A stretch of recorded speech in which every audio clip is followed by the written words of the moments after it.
Academic subjects, including English, language arts, mathematics, and science, have an essential connection to career and technical education, CTE. Knowing why this is essential makes the efforts to improve CTE less burdensome and yields greater results in student career readiness.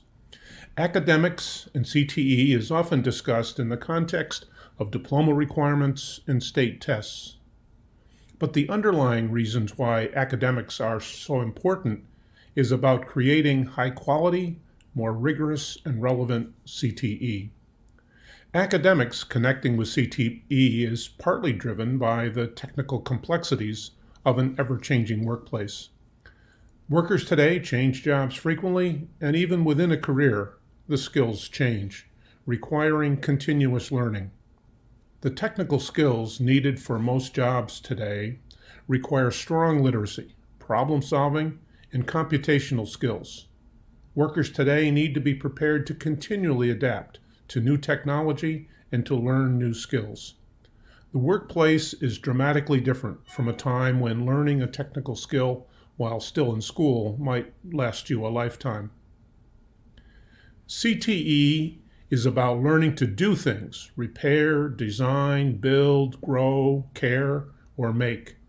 These CTE skills of doing have many traditional tools and procedures, which students have learned for generations.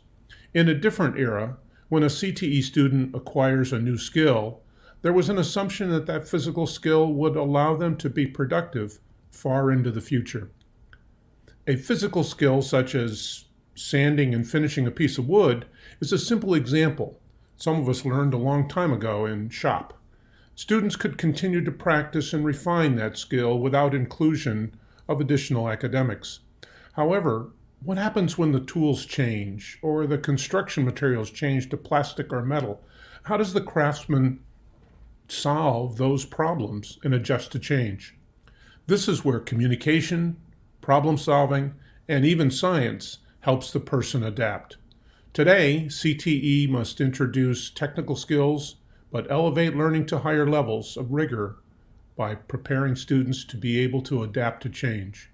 But forcing students to absorb overwhelming amounts of academics prior to learning technical skills is boring and inefficient. Learning is more effective when students can see the context and the relevance of academics when addressing the real-world problem. The fundamental role of academics is acquiring the intellectual tools to improve. The way we do things at work can always be improved, but that improvement should not be through inefficient trial and error. Imagine trying to land a satellite on Mars using the trial and error method. Improving the way we do things must be facilitated by intellectual tools to write and speak clearly, solve problems efficiently with the language of mathematics, and understand the world around us through science. Change and innovation is through applying academic skills. The way forward for CTE is to develop proficiency in technical skills, but also prepare students to create and adapt to new tools and new procedures. It is nearly impossible to teach high-quality, adaptive technical skills without incorporating academics. Modern CTE is the relevant application of knowledge, but CTE must also strive to add rigor by integrating academics with project-based learning. This is best accomplished through the ongoing collaboration of CTE teachers and academic teachers to elevate rigor by planning and often teaching lessons together. You know, it's interesting.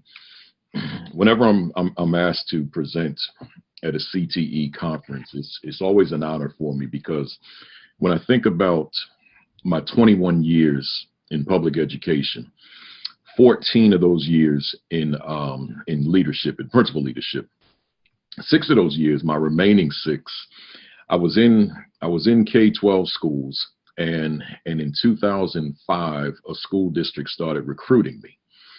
and I had no interest in what they were offering, but they were interested in me. So they kept calling my secretary and asking for me to talk to them on the phone. It was a superintendent. And finally, I came to the phone and I went on down to talk. And it was a vocational technical, back in those days, career and technical education school.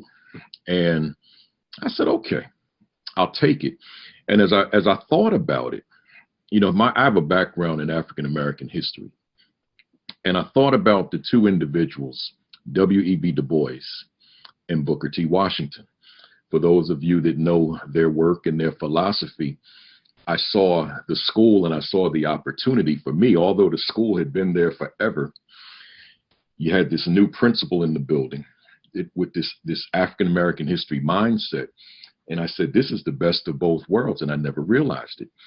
This is an opportunity to forge a marriage between what Booker T. Washington was about and what W.E.B. Du Bois was about, the academic side versus the industrial and agricultural education side, and bring it together.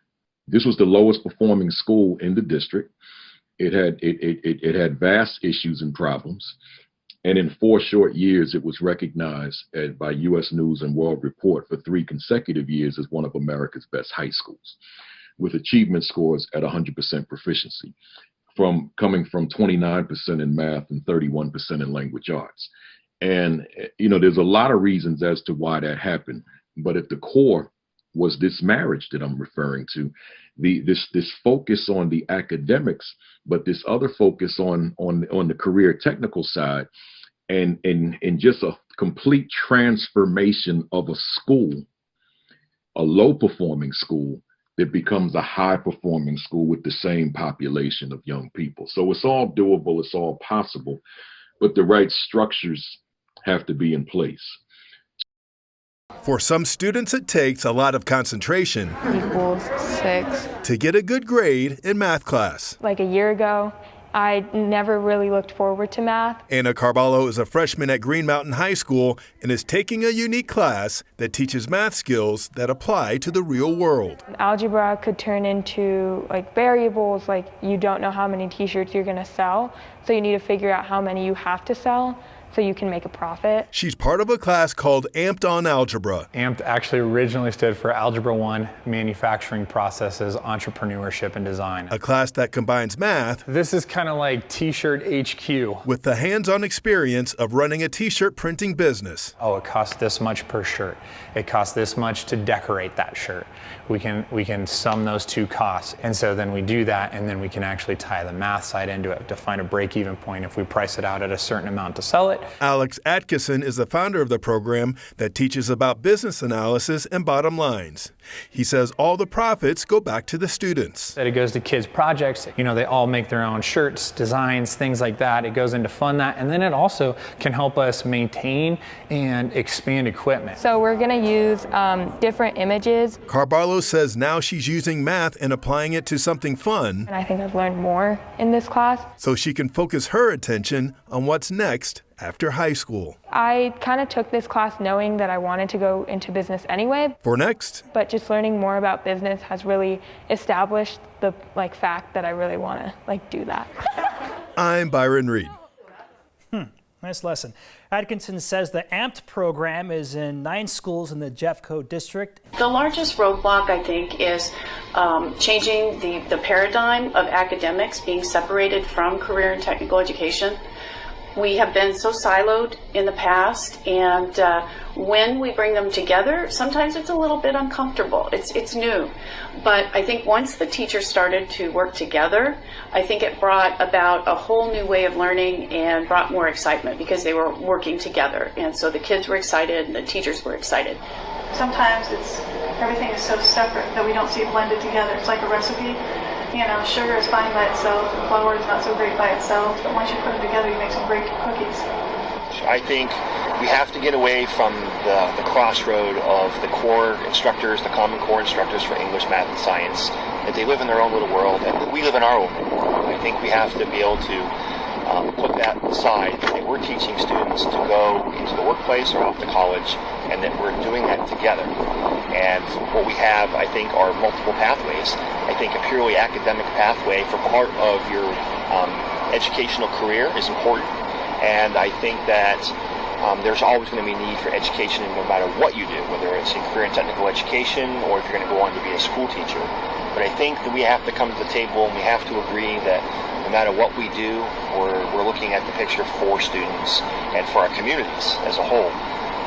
Because a lot of these kids, I don't know if they know what the community is about right now because we haven't come together and told them. So I think that's a key part. Really just the importance of, we basically came together with the MCAS, the state assessment, making sure that everyone knew that they were stakeholders in that test, especially the ELA component, English Language Arts. It wasn't just on the English teachers to develop literate students. It was on everyone.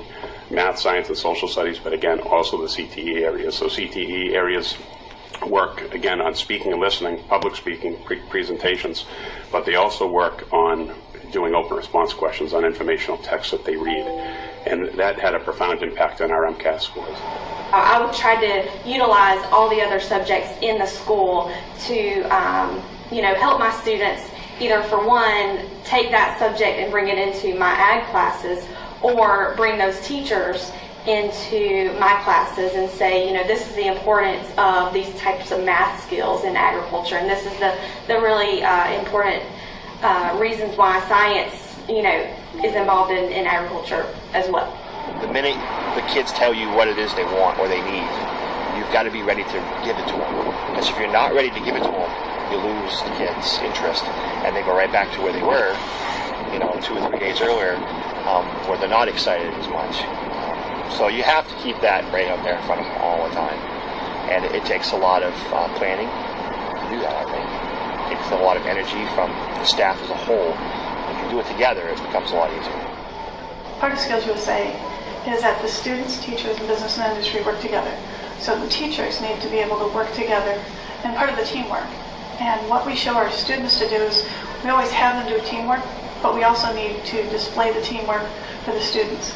So anytime we can work together and the students can see us as adults working together, it just goes so much farther, and then you can see how we problem solve and how we're doing the different things. I co-taught a class. There was an English teacher and myself, and we taught student government together, and we taught all the Skills USA items together. And the students liked when we would disagree, because it wasn't an argument. We would talk both of our sides, and then we would come to a conclusion. Sometimes we'd say, it's your turn, we're going to follow your lead, or it's my turn. And the students appreciated seeing that collaboration. Hired a math teacher. We were fortunate. It was someone who had a math teacher certification who left the school and went into industry, worked for an engineering firm, and then after a few years she decided she wanted to go back into education. It's phenomenal because she works with our health occupations instructors on math that's related to their field. She works with our industrial maintenance instructor. They'll be going to robotics training, and she teaches the carpentry students the math that they need for their field. And she will go right into the classroom and team teach alongside our tech instructors. And because they respect her so well, the students really get it that, hey, this is important. It's not like they're going just to an academic class, because sometimes our students who are in our center, they don't like to do that. But because of the influence that their instructors have and team teaching, it has helped us immensely.